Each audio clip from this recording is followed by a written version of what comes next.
खबर मध्य प्रदेश के रीवा जिले से है, जहां लोकसभा चुनाव को लेकर कांग्रेस और भाजपा में आरोप प्रत्यारोप का दौर शुरू हो चुका है। एक और जहां कांग्रेस में अभय नीलम मिश्रा पर भरोसा जताया, तो वहीं दूसरी ओर भाजपा ने जनार्दन मिश्रा को एक बार फिर लोकसभा प्रत्याशी के रूप में मैदान में उतारा है। तो वहीं बसपा ने अजय पटेल पर अपना भरोसा जताते हुए मुकाबले को त्रिकोणीय कर दिया है।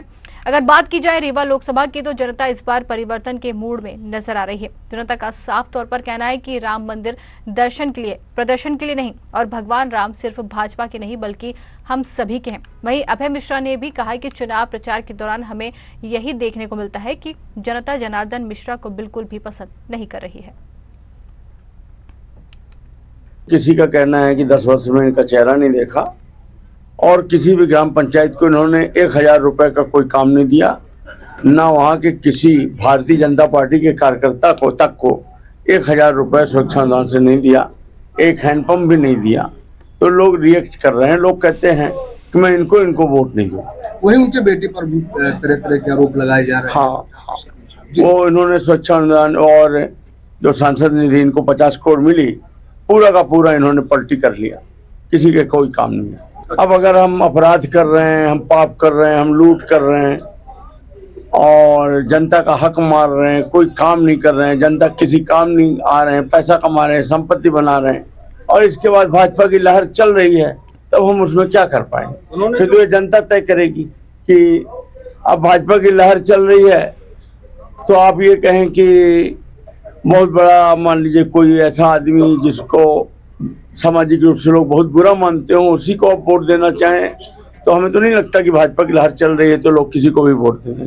चुनाव जहां भारतीय जनता पार्टी ने जनार्दन मिश्रा पर एक बार फिर भरोसा जताया है, तो वहीं और कांग्रेस ने रीवा से नीलम अभय मिश्रा जी को मैदान में उतारा है। हम आज उन्हीं के निवास स्थान पर है, जहां जिस दिन से टिकट का वितरण किया गया है, उस दिन से लगातार हजारों की संख्या में उनके समर्थकों का तांता लगा रहता है। तो आइए उन्हें से जानेंगे कि आखिर वोटर के मन में क्या है। जी बताएं, क्या नाम है आपका? मेरा नाम श्रीपाल कौल है जी। कहाँ से आए हैं? मैं तो से जी। क्या लगता है आपको कि भाजपा की लहर है और कांग्रेस से अभय मिश्रा जी मैदान में है, क्या लगता है आपको कि क्या समीकरण है? बिल्कुल ये लग रहा है कि कोई लहर की हमको आवश्यकता नहीं है, हमको काम की आवश्यकता है। 10 साल के दरमियान जनार्दन मिश्रा जी अगर संसद में रहे हों, कहीं भी हमारे हर जनावासी के बीच में ऐसे थोड़ा से काम दिखाएं तो हम मानते हैं कि हमारे पास 10 साल ऐसे काम किए हैं। परिवर्तन की लहर कोई है, परिवर्तन करेंगे, और उनका हम 10 साल के दरमियान 1 रुपए हमारे काम में नहीं आया है। और उनके साथ जब हमारे गांव लोग जाते थे तो हमारे माता मरी थी, तो उन्होंने कहा कि हमको टाइम नहीं है। गांव के लोग बैठे थे, भारतीय जनता पार्टी के लोगों के ऐसे मैंने विधायकों से हमको जरूरत नहीं है। उनको जब समय नहीं है तो क्या मतलब हम लोगों को बनाने की जरूरत है? तो आपके क्षेत्र में क्या कोई विकास कार्य नहीं हुए? 1 रुपए में हमारे क्षेत्र में विकास नहीं हुआ है। विकास हुआ, इस तरह के विकास हुआ है कि हमारे सामने हमारे भाई को मारा गया, अब मारने के बाद हाथ टूट गया तो थाने में गया, तो उन्हें हमारा नाम दर्ज किया, तो नाम दर्ज नहीं कराए, और उसी बात एसपी साहब के यहाँ गए तो हमारा पोस्टमार्टम वो हुआ, मतलब वो ही हुआ, फिर भी कोई उनका आज तक नहीं जानकारी हमको मिली। अब हम पूछते हैं कि भाई ये क्या हुआ, तो कहते कि ऐसा चलता है, मेरी राय है। तो अभी हमारे साथ और भी लोग हैं, हम इनसे भी जानना चाहेंगे। जी दादा, कहाँ से आए हैं आप? जौहर से आए। क्या नाम है आपका? रामकरण जी।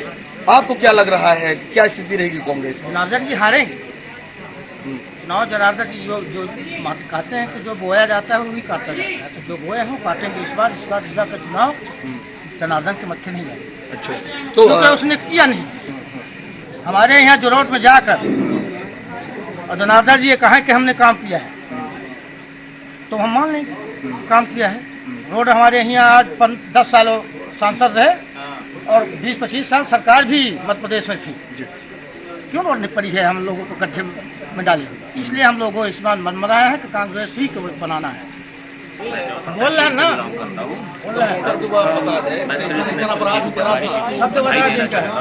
ने टिकट सिलेक्शन जनता के रुचि के हिसाब से ही किया है।